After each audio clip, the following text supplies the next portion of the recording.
it's not good for the unity of Europe. It's not good for any of those themes. It's an expression, I think, of a failed policy from centrist policymakers over several decades, sadly. You know, most people are voting, in a sense, with their wallet. They feel they haven't had any advance in the last few decades. But, you know, I think ultimately, you look at Meloni, how much can she really get away with once she's in power? Even though you make all these noises about spending money, there's a limit to what you can do. And I think there'll be a limit to what any far-right party comes in France can do, because ultimately it's the bond spreads in the market that control fiscal policy, and the ECB controls the bond spreads. So it's effectively up to the ECB how much they can do. So I would agree. I wouldn't be running into French equities.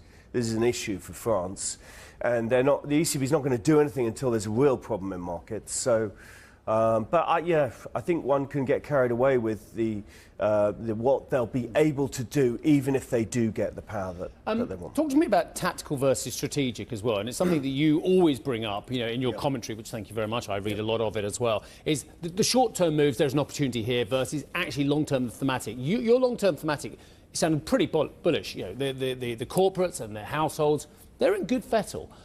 What does that mean and what our viewers should do in the markets now, especially given the vicious rotation or the vicious technological performance in the second quarter compared with everything else? Yeah. Well, I mean, I think the market is about to start rotating. If you look at the States, tech's been terrific in Q2.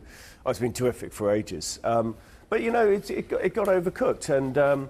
And it looks to me like if you look at something like sort of some of the cyclical markets in the world, you look at Japan, you look at Germany, even they're pretty oversold and they're ready to be rotated into. Let's not forget, when you start cutting interest rates, that's a terrific environment for markets.